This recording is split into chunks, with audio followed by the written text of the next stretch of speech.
This is Glenn Fulcher with another issue of Language Testing Bites. Welcome to issue 32 of Language Testing Bites. Volume 37, issue 4 of the journal is a special on repeated test taking and longitudinal test score analysis. Now, this is a topic that frequently crops up on discussion lists like LTestL, and not surprisingly, as many teachers and learners as well as test researchers want to know what happens to test scores over time. While we hear lots of anecdotal advice about this, there is little of substance that helps stakeholders understand what's going on. That is, until now. We welcome Professor Tony Green from Crella at the University of Bedfordshire to the podcast, who edited this special issue along with Ali Van Moor.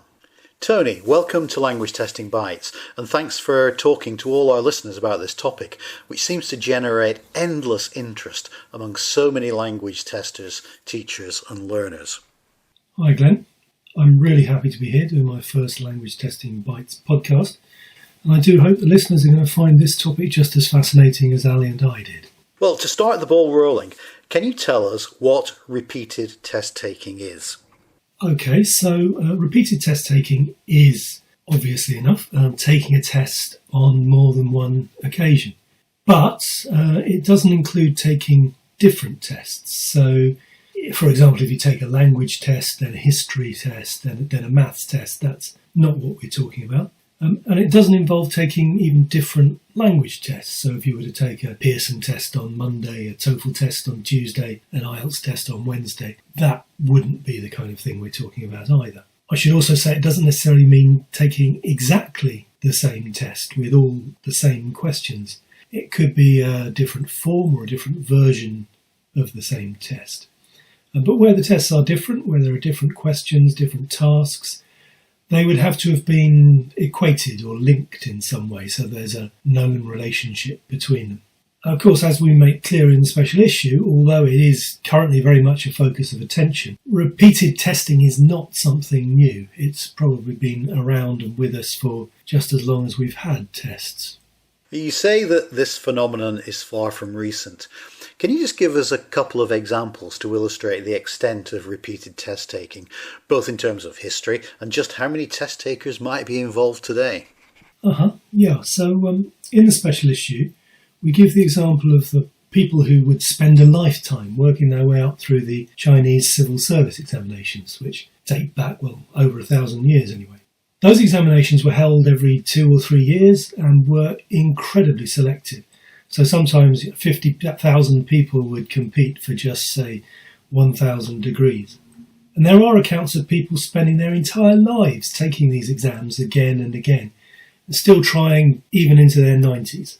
But as to how many people today are test repeaters, it's actually pretty difficult to say, because it's not something that is consistently published by test providers. There's a TOEFL report by Yanling Zhang in 2008, which told us that maybe 10% of TOEFL test takers were repeating at least once. But the rates are bound to vary according to the nature of the particular test we're talking about, and things like how easy it is to repeat, what sort of administrative arrangements are in place for people to take the test again. But it's clear from your summary that this is a very significant activity. Can you now say a little bit about the importance of repeated test taking as a social phenomenon? I mean, how is it used? So I'd say there are different viewpoints, different perspectives on this for different groups of stakeholders. So for test takers, there are quite a few reasons you might want to take a test again. One is very much sort of instrumental, about getting access to opportunities. So if you haven't succeeded in passing a test at the first opportunity, you might want to try it again to get a job or to get into university or to get a visa. And taking the test again might be seen the same way as another roll of the dice, taking a chance. Or perhaps it could be seen as something more formative. You've taken the test, you've seen where you were successful, where you were less successful. You want another opportunity to have another go, see if you can perform better, learn your lessons from the first time you took the test. So there are implications there maybe for learning and for how you can improve. For some learners, it can be a way of keeping track of their learning. So after a given period of study, you take the test again, and then you have some kind of hard evidence that your ability has improved. And that tracking function is going to be of interest to a second group of stakeholders. So people like educational managers or researchers or sponsors of learners, people like their parents or employers who've invested in something in that person's learning, and they want to know that their money has been well spent, or that the education system is functioning well, and that's improving the individual's abilities, or maybe it's improving the abilities of a group of people. So an important use of repeat test administration would be to build up understanding of learning trajectories. And then there are testing agencies. So in economic terms, obviously testing agencies benefit if people are taking their tests more than once. So it looks good. So more test taking, more revenue. But on the other hand, it can also be something of a threat to testing agencies. They may have to take measures to protect the test, because when people take the test more than once, they've seen some of the questions. Those questions may come up again. There's sort of exposure of the item bank. So they may need to produce more questions to protect against people knowing what the questions might be, making it less predictable for the test takers. So they might need to take some steps, such as increasing test security, producing more questions, greater volume of test material, steps to make the test material less predictable, so you have different kinds of questions that are going to come up on different occasions. They may have to limit the opportunities for repeats, so keep track of who's taken the test and make sure that they don't take the test again within a certain period of time. And maybe measures to prevent very predictable kinds of responses in their scoring systems. So there can be costs involved for the testing organisations as well as benefits. So one of the issues that might arise is whether it's possible to reliably measure language proficiency over time. For example, to get evidence of acquisition or to investigate the parallel nature of forms where test takers may encounter different test content on different administrations. And I suppose that these two may also interact. I mean, what are the reliability issues at stake in repeated test taking? Again, reliability is something of a double-edged sword. So, on the one hand, reliability is partly a function of the number of observations. So we know that the more items we have on a test, the sharper the focus we can achieve on the ability that we're testing, and the more reliable the results are going to be. So, assuming that we've got items that are generally of good quality, a 200-item test is going to give us more reliable scores than a 100-item test. So if we got somebody to repeat a 100-item test, effectively we have a 200-item test, and the results from the repeated measures are going to be more reliable than from a single test event. So if we want a reliable picture of somebody's language abilities, then getting them to take the test a number of times seems like a good idea. On the other hand, if we're trying to measure how much people improve their abilities over time, then we have a different issue, because the unreliability or the error involved in the two tests will be increased when we come to look at the difference between the two test scores, because the difference score between the two will be affected by the level of reliability of the first test and the level of reliability of the second test. So, as an indication of how much improvement people have made, the difference between the two scores is likely to be very unreliable. So it might be quite suitable when we're looking at large numbers of people, because the error will be smoothed out over the group. But if we're looking at individuals and trying to treat a difference between two scores as an indication of how much they've improved, we have a very unreliable kind of measure. Are there any technical innovations in the 21st century that make the intentions behind repeated test taking easier than in previous centuries? One thing that's really changed is how easy it is to take a test. So the delivery of tests is now much easier than it used to be. So tests can be delivered using technology.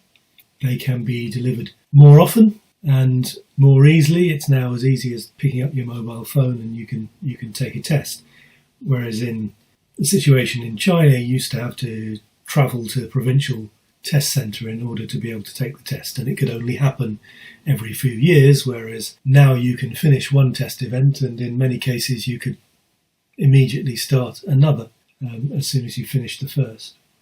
So it's much easier now to take tests than it used to be and to administer them. It's also much faster and more efficient to score tests. So with automated scoring, especially if a test is done on computer or online, you can get almost instant results. So that encourages people then to think about repeat test taking, because they can immediately see whether they've got the result they need or the result they expect or the result they aspired to after the first testing event. There are other factors to do with making connections between different versions of the test. So working from large item banks, we can create lots of different forms or versions of a test in a relatively short space of time. And that makes it easier again for us to allow for people to take tests repeatedly.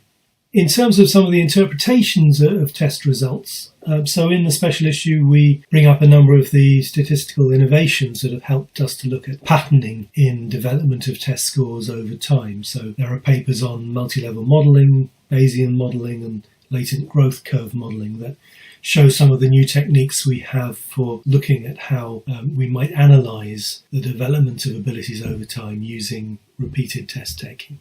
This volume of the journal contains papers that make a very significant contribution to the debate about repeated test taking.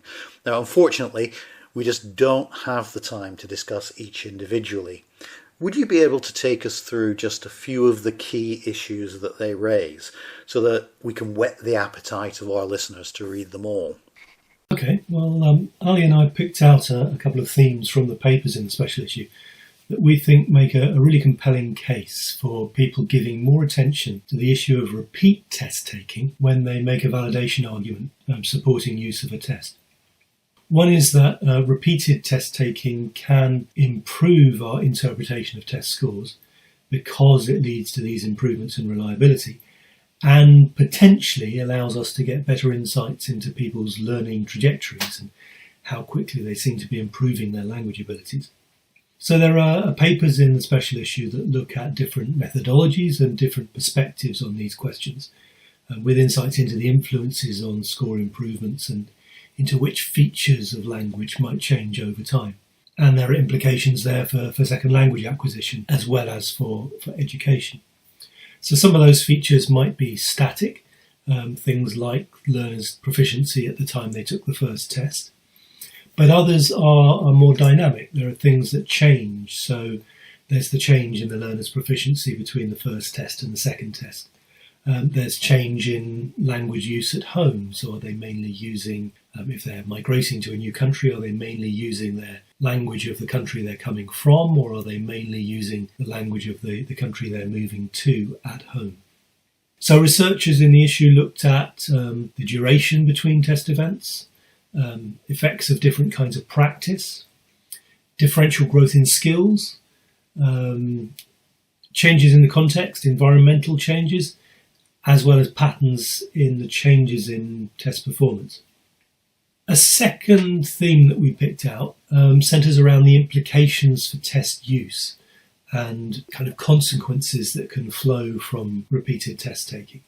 And we see some positive consequences, so there are great formative possibilities in repeat test taking. If the first test can point to areas of strength and weakness, it can give the learner ideas about where they need to focus their attention in order to improve their abilities.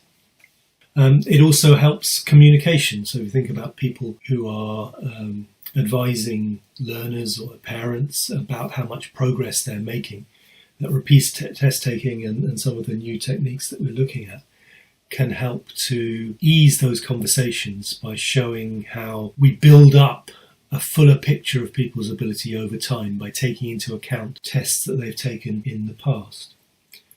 But we also thought there were a few areas where we had some concerns.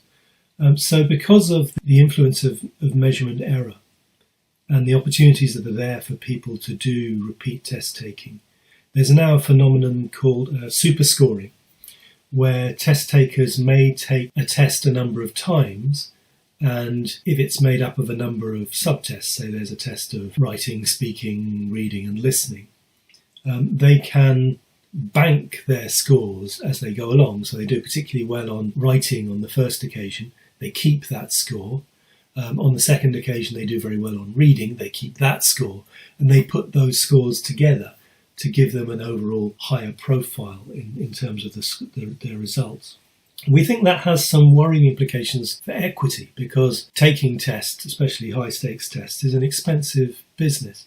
So it may exclude less wealthy test takers from being able to do this, take this super scoring strategy. And it allows people perhaps to exploit the beneficial impact of measurement error on their scores if they have the resources to be able to do that.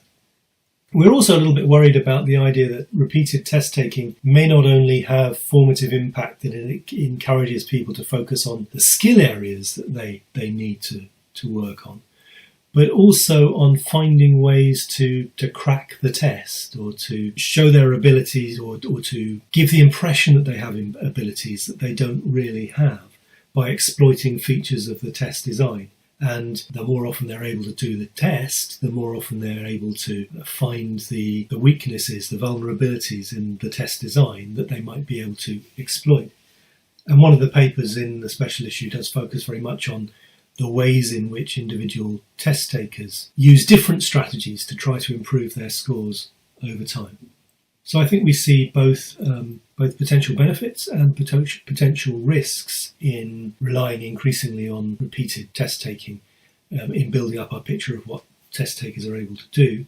But we think very clearly this is the trend, and that we're going to see more repeated test taking happening over time. It's clear that this is a very timely volume and will make a very significant contribution to opening up the debate on what has been, until now, very under-researched. Thanks for talking to us on Language Testing Bites, and I hope that our listeners will rush off and download the special issue papers to investigate further. Well, thank you very much, Glenn. It's been a real pleasure. I hope that what I've been saying has encouraged people to download the special issue and to read the papers and to build up their own understanding of what repeated test taking is all about. Thank you very much. Thank you for listening to this issue of Language Testing Bites. Language Testing Bites is a production of the journal Language Testing from Sage Publications. You can subscribe to Language Testing Bites through iTunes, or you can download future issues from ltj.sagepub.com or from languagetesting.info. So until next time, we hope you have enjoyed the current issue of Language Testing Bites.